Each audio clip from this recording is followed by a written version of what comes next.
The wind came cold and sharp across the open heath near the Elbe River, carrying the scent of pine and distant smoke.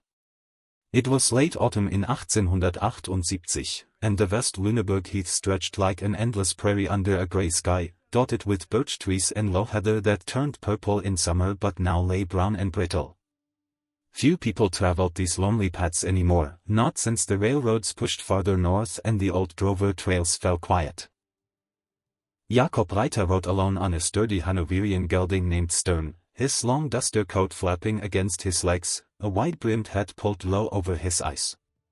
The hat was American, bought in Hamburg from a sailor who claimed it had crossed the Atlantic twice. Jakob had never been to America, but he had read the dime novels smuggled in crates from New York, stories of outlaws, gold rushes, and men who settled scores with revolvers. In Germany they called such tales Wild-West-Geschichten, and boys in Berlin traded them like treasures. Jakob, at 32, still carried one in his saddlebag, a worn pamphlet about a gunslinger named Deadeye Dick. He wasn't a gunslinger. He was a former cavalryman who had fought in the Franco-Prussian War 7 years earlier, seen too much blood at Sedan, and come home to find his family farm near Uelzen seized for debts. Now he drifted. Sometimes as a hired hand on large estates, sometimes as a tracker for local police chasing smugglers or deserters. He carried a long-barreled Lamat revolver he had taken from a dead French officer, and a Winchester rifle slung across his back that he had bartered for in Bremen. People stared at the weapons. In Germany, gentlemen carried sabers or hunting rifles. Jakob looked like trouble. He was headed to Lüneburg, where a telegram had waited for him at a roadside inn. Come quick. Trouble at the Black Boar. Goldrumor. Men dead.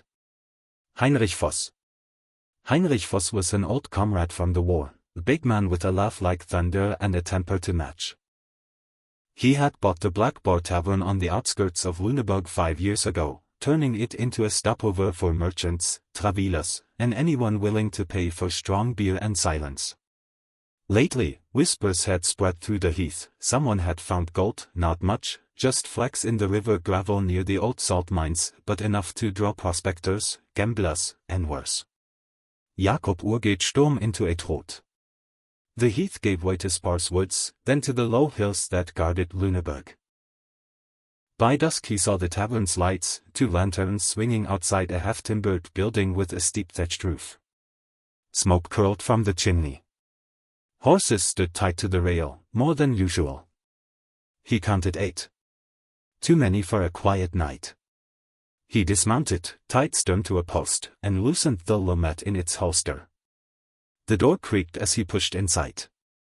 The room smelt of peat smoke, spilled ale, and sweat. A dozen men sat at tables or leaned at the bar, rough types. Some in workers' caps, others in city coats that had seen better days. At the far end, Heinrich Voss stood behind the counter, wiping a glass, but his eyes flicked to Jakob the moment he entered. Relief flashed across his broad face, then caution. Jakob, Heinrich called, loud enough for everyone to hear. Good you came. Beer? Jakob nodded, walked to the barman, watched him, the stranger with the American hat and the long coat that hid a rifle sling. He felt their stares like fingers on his back. Heinrich poured a mug, leaned close. They came 3 days ago. 5 men. Said they were surveyors for the railroad. But they asked about the river, the old mine shafts. Then one of them showed a nugget, small, but real. Word spread. Now half the heath thinks there's a vein under the salt flats. Last night 2 of them fought over a claim marker. Knives came out. 1 dead, 1 gone.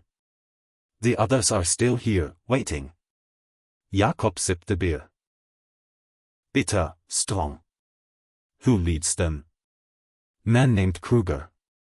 Tall, scarred face. Talks like he owns the place. Carries a Navy coat. Says he prospected in California before the war. The others follow him because he promises shares. Jakob glanced around. In the corner sat 3 men together. Kruger would be the one with the scar running from eye to jaw. He met Jakob's gaze and smiled, thin and cold. Trouble? Jakob asked quietly. Big trouble, Heinrich muttered. They want me to sell them the land behind the tavern, says it's the best spot to dig. I told them no. They laughed. Said I'd take it anyway. Tonight they plan to ride out at midnight, mark the claims. If anyone stops them. Jakob set the mug down. I'll talk to them. Heinrich grabbed his arm. Thierry armed, Jakob. And mean. So am I. Jakob walked to the corner table. The room quieted. Kruger looked up, sizing him up. You the local law? Kruger asked. No law here, Jakob said. Just a man who knows the heath. Heard you found gold. Kruger leaned back. Maybe. What's it to you? Gold brings blood. I've seen it before in France, in the forests after battles. Men kill for less than a nugget. Kruger laughed. This ain't France, friend. This is Germany. No sheriffs, no marshals. Just men and what they can hold. His two companions shifted, hands near belts. Jakob kept his voice even. The river's shallow. Salt mines collapsed years ago. Any gold is dust at best. You dig, you flood the shafts, drown yourselves. Or the heat swallows you. Seen it happen. Kruger's smile faded. You talk like you know the land. I donnerstag. Then stay out of our way. Jakob met his eyes. I can't. Voss is my friend.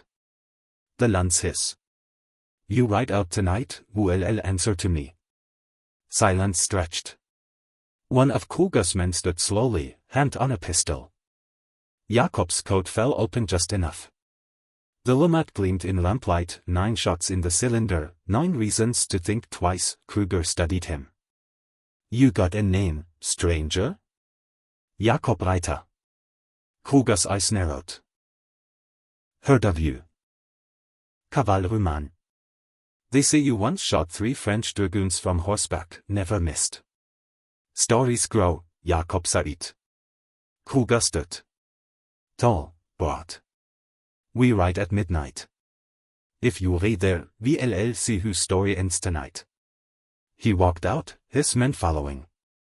The door slammed. Heinrich exhaled. You crazy? Maybe.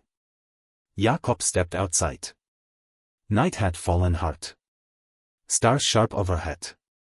He checked Stone, fed him a handful of oats, then walked to the riverbank behind the tavern. Moonlight silvered the water. He crouched, sifted gravel through his fingers. Tiny flecks caught the light, yes, gold, but so little it would take months to pen enough for a meal. He returned to the tavern, sat by the window, rifle across his knees. Heinrich brought him coffee. They waited. At 11:30, Hofbeats. 5 riders, Kruger and his men, saddled up, lanterns lit, picks and shovels tied to packs. They rode toward the river.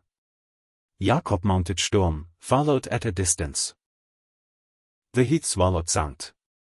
Only the creak of leather, the snort of horses. They reached a bend where the river cut deep. Kruger dismounted, drove a stake into the ground. Here. Claim 1. His men spread out, hammering markers. Jakob rode into the open. Moon behind him, shadow long. Kruger. The men spoon. You again, Kruger said. Last chance. Right away.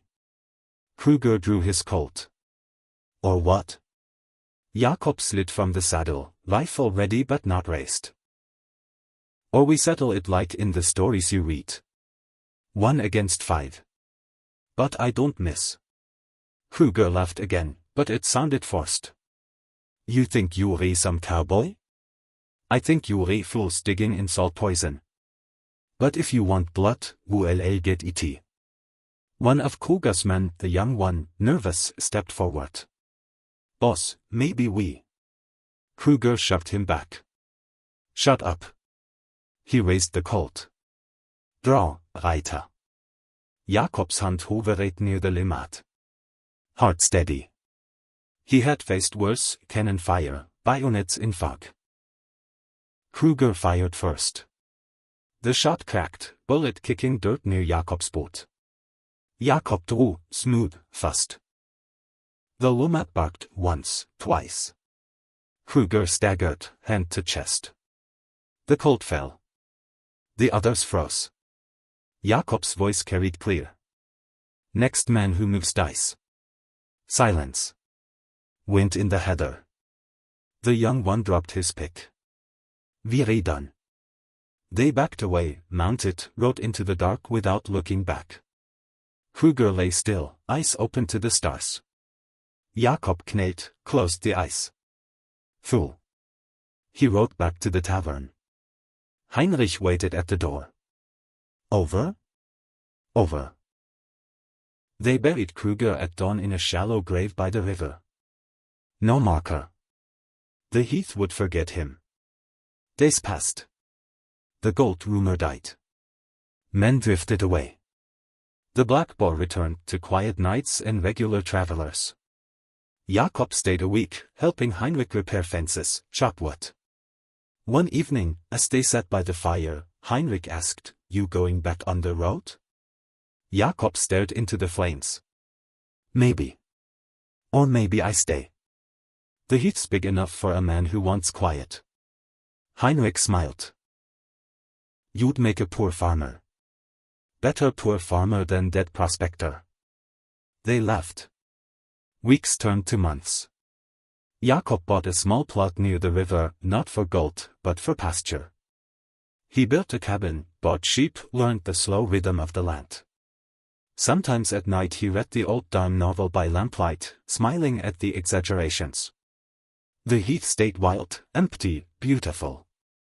No posses, no saloons with swinging doors, no sheriffs with stars. Just wind, river, and a man who had ridden far enough to find home. And when travelers asked about the stranger with the American hat, Heinrich would shrug. Just Jakob. Good with horses. Better with trouble. The heath kept its secrets. And Jakob Reiter kept the peace.